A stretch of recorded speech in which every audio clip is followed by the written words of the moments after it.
গাইবান্ধায় তিস্তা ও করতোয়ার পানি কমেছে, তবে আজও বেড়েছে ব্রহ্মপুত্র ও ঘাঘট নদীর পানি। পানি বৃদ্ধির সাথে নদী তীরবর্তী এলাকায় দেখা দিয়েছে ভাঙন।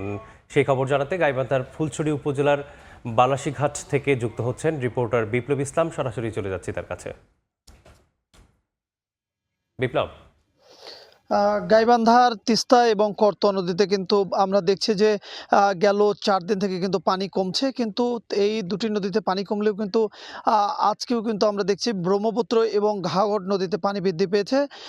এই পানি বৃদ্ধি কিন্তু গেল এক সপ্তাহের অধিক সময় থেকে বৃদ্ধি পাচ্ছে। এই পানি বৃদ্ধির ফলে কিন্তু আমরা দেখছি যে নদীর তীরবর্তী যে এলাকা, সেই এলাকার যে ভাঙন, এই ভাঙনটা কিন্তু আমরা দেখছি গেল এক সপ্তাহের অধিক সময় ধরে চলছে। আমি আছি গাইবান্ধার ফুলছড়ি উপজেলার বালাসীঘাটের যে রেলগেট এলাকায়। এই রেলগেট এটি কঞ্চিপাড়া ইউনিয়নের এই উপজেলার। তো আমরা দেখছি যে এই জায়গাটিতে কিন্তু গেল 2 থেকে 3 দিন থেকে কিন্তু ভাঙন ধরেছে। গতকাল থেকে এটি ব্যাপক পরিমাণে ভাঙছে।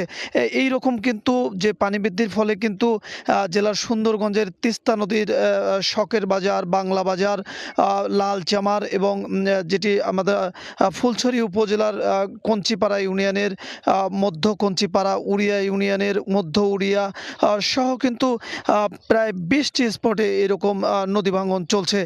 পানি বৃদ্ধি যেমন ব্রহ্মপুত্র এবং ঘাঘট নদীতে হচ্ছে, পাশাপাশি কিন্তু এই 3টি নদীতে যেভাবে ভাঙন চলছে, এই ভাঙন কমলে তো এলাকার মানুষ যেটি বলছেন যে তারা এই 2 সপ্তাহের অধিক সময় ধরে ভাঙন অব্যাহত থাকলেও কিন্তু এই যে নদী তীরবর্তী এলাকায়, সেই নদী তীরবর্তী এলাকায় কিন্তু কোনো কাজ করছে না পানি উন্নয়ন বোর্ড। তারা পানি উন্নয়ন বোর্ড সহ সরকারের দৃষ্টি আকর্ষণ করছেন যাতে দ্রুত এই ভাঙন রোধ করা যায়। তাছাড়া কিন্তু শত শত বাড়িঘর, শত শত বিঘা আবাদি জমি নদীগর্ভে বিলীন হয়ে যাবে বলে তারা অভিযোগ করেছেন। তো এই ছিল গাইবান্ধার পানি বৃদ্ধি এবং ভাঙনের সর্বশেষ খবর।